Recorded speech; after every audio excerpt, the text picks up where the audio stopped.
Good morning everyone. This is Ruby Rathore, your physics teacher. Student, in this lecture we will study about the Coulomb's law in vector notation. You know very well this lecture is for class 12th. Student, you have already studied that Coulomb's law. आपने Coulomb's law इससे पहले वाले lecture में पढ़ा हुआ है. So in this lecture we will study the Coulomb's law in our vector notation. Okay. So let's start. Let the position vectors of the charges q1 and q2 v r1 and r2 respectively. Student, हमें यहाँ पर दो point charges को consider करना है जो किसी भी अननोन पोजीशन से r1 एंड r2 पोजीशंस पर स्टेबल हैं. So let's see here the position of q1 from point o is r1 and the position of q2 is r2 from point o and the resultant distance between the q1 and q2 is r21, which denotes by the r2 minus r1. Okay student, we denote force F12. F12 यहाँ पर आप देख सकते हैं F12 q2 के द्वारा q1 पे लगाया हुआ फोर्स है और जो F21 है वो q1 के द्वारा q2 पर लगाया हुआ फोर्स है. Let's see F12 vector the force on q1 due to q2, F21 the force on q2 due to q1. Student, यहाँ पर जो हमने पॉइंट चार्जेस कंसीडर किए हैं वो दोनों पॉजिटिव पॉइंट चार्जेस हैं. इट मीन्स दोनों का साइन लगभग कैसा है, सेम है. डिफरेंट साइन होगा तब हम पोजीशन को किस तरह से कंसीडर करेंगे ये भी आप आगे लेक्चर में पढ़ने वाले हैं. So let's see The 2 point charges Q1 and Q2 have been numbered 1 and 2. आप जानते हैं यहाँ पर जो हमने पॉइंट चार्जेस कंसीडर किए हैं उनको 1 and 2 नंबर दिया गया है. So the vector leading from 1 to 2, वह वेक्टर जो 1 से 2 को लीड कर रहा है is denoted by R21. Let's see here the vector leading from 1 to 2 is denoted by R21 and R21 vector equals to R2 vector minus R1 vector. Okay student. Similarly, the vector leading from 2 to 1, अगर हम इसी का उल्टा लेते हैं, यहाँ पर वह वेक्टर कंसीडर किया जा रहा है जो 2 से 1 को लीड कर रहा है, तो उसको किस तरह से रिप्रेजेंट किया जाएगा. जैसे 1 से 2 को जब वेक्टर लीड कर रहा है तो आपने पोजीशन वेक्टर को डिनोट किया है R21 से.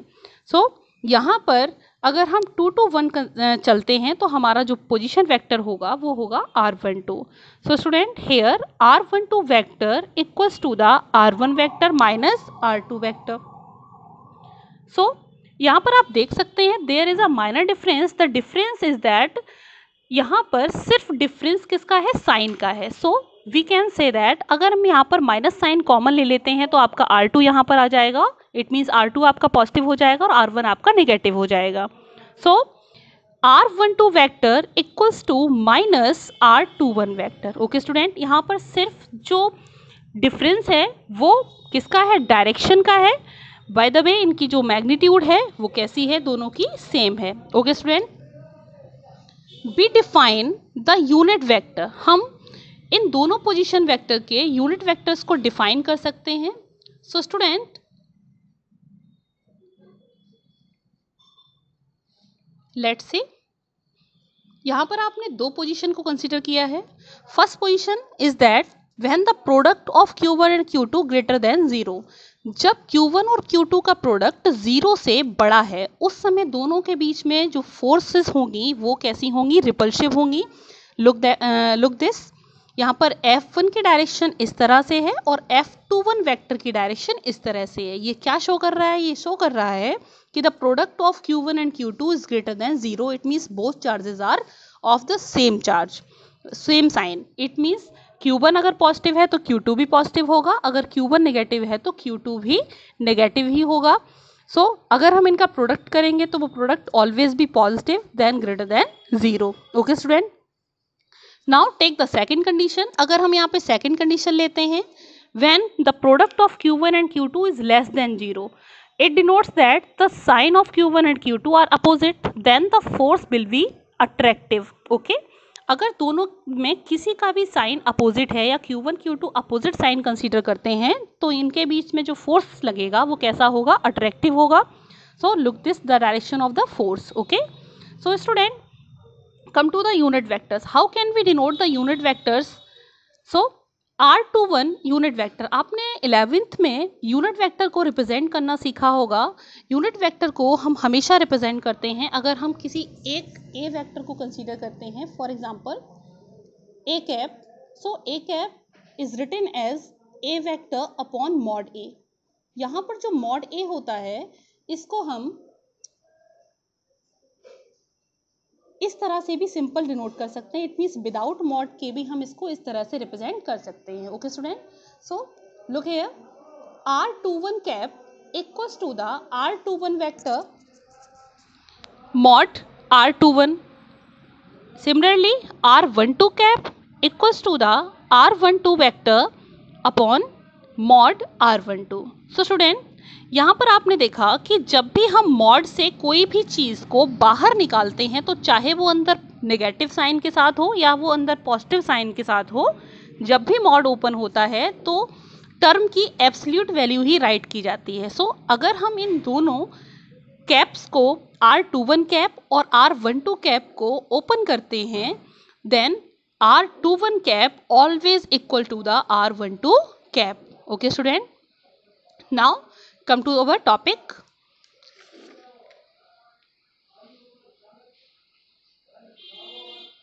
Coulomb's force law between 2 point charges Q1 and Q2 located at R12, R1 vector and R2 vector is then expressed as. Student, यहाँ पर हम दोनों चार्जेस में एक दूसरे के द्वारा जो फोर्स लग रहा है उस फोर्स को किस तरह से कंसीडर कर सकते हैं. The force will be R12. R12 आपको पता है किसके द्वारा फोर्स है, Q2 चार्ज पर Q1 के द्वारा फोर्स है. Okay, so the force on Q2 due to Q1 represents by F21. Okay student, now F21 equals to the 1/4 pi epsilon naught Q1 Q2 upon R21 square dot R21 cap. हम जब vector notation में force को denote करते हैं तो यहाँ पर आपका जो कैप नोटेशन है पोजीशन वेक्टर का या डिस्टेंस का उसको लेना कंपलसरी होता है. इस तरह से हम किसी भी पॉइंट चार्ज पर फोर्स का फॉर्मूला रिप्रेजेंट कर सकते हैं. ओके स्टूडेंट, दोबारा समझ लीजिए, यहाँ पर जो हमने फोर्स लिया है वो force on Q2 due to Q1 लिया है. So F21 vector equals to 1/4 pi epsilon naught dot Q1 Q2 upon R21 square dot R21 cap. Okay student, this is the vector notation of the force on charge Q2 due to Q1. So student, here is two condition. यहाँ पर दो condition consider कर सकते हैं हम. First condition is that if Q1 and Q2 are of same sign. अगर Q1 और Q2 आपके सेम साइन के हैं then F21 is along the R21. तब F21 की जो डायरेक्शन होगी वो R21 कैप की तरफ होगी. If Q1 Q2 are of opposite sign. अगर Q1 Q2 दोनों अपोजिट साइन के, इट मीन्स 1 पॉजिटिव है और 1 नेगेटिव है, then F12 vector is along minus R21 cap और R12 कैप. यहाँ पर आप देख सकते हो कि जैसे ही दोनों का साइन चेंज हुआ जो हमारा रिजल्टेंट फोर्स है उसकी डायरेक्शन, उसकी लीडिंग भी चेंज हो जाती है. जब दोनों का साइन सेम होता है तब F21 हमेशा R21 के अलोंग होगा और जैसे ही दोनों के साइन अपोजिट होते हैं वैसे ही हमारा जो रिजल्टेंट फोर्स है वो नेगेटिव R21 के डायरेक्शन में होगा. ओके स्टूडेंट, सो यहाँ पर इस इक्वेशन को हमने इक्वेशन नंबर फर्स्ट कंसीडर किया है. Now come to the next point, the force F12 force हम किसके लिए डिनोट कर सकते हैं, the force on charge Q1 due to Q2. Okay, so the force F12 vector on charge Q1 due to charge Q2 is obtained from equation number first by simply interchanging 1 and 2. हम यहाँ पर F12 vector के द्वारा जो force denote होगी उसको equation number first को simply interchange करके ऑब्टेन कर सकते हैं. Look at this, F12 vector equals to the 1/4 pi epsilon naught dot Q1 Q2 upon R12 square dot R12 cap. Okay student, दोबारा देख लीजिए, यहाँ पर जो फोर्स F12 वेक्टर है, it is the force on charge Q1 due to Q2.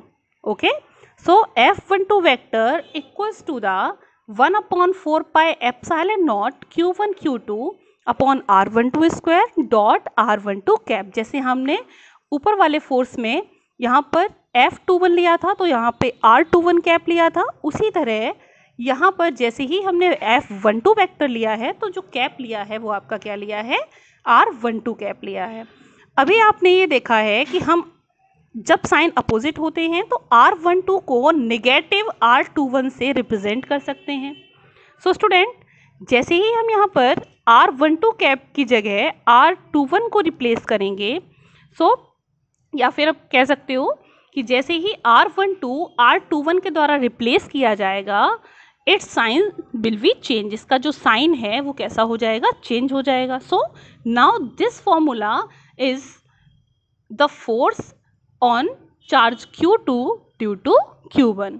So F12 vector equals to the negative F21 vector. This equation represents that the force on charge Q1 due to Q2 equals to the force on charge Q2 due to Q1 in the magnitude but different in the direction. यहाँ पर Q1 के द्वारा जो Q2 पर force लगेगा और Q2 पर जो Q1 के द्वारा फोर्स लगेगा, ये दोनों फोर्सेस मैग्नीट्यूड में तो इक्वल होंगे बट डायरेक्शन में कैसे होंगे, डिफरेंट होंगे. सो दस Coulomb's law agrees with the Newton's third law. आपने न्यूटन्स थर्ड लॉ में भी सेम कंडीशन रीड की है कि every action have equal and opposite reaction.